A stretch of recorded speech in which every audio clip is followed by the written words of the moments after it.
Hello, my friends. In this video, we are going to give an attractive glow and neon effect to our text with a wonderful plugin. We create our text and give the desired font to the text.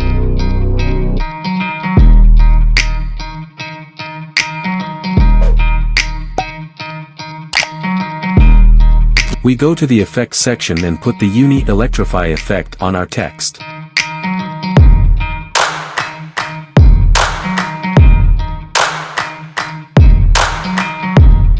Go to the Effect Controls section and in the Uni section, we press Choose a preset and select the desired effect.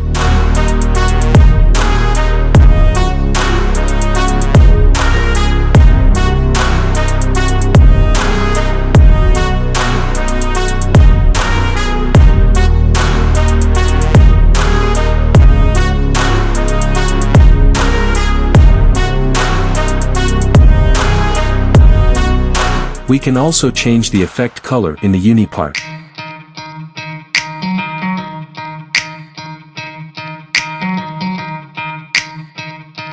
To learn Premiere and Photoshop, be sure to subscribe to my channel and be sure to like this video.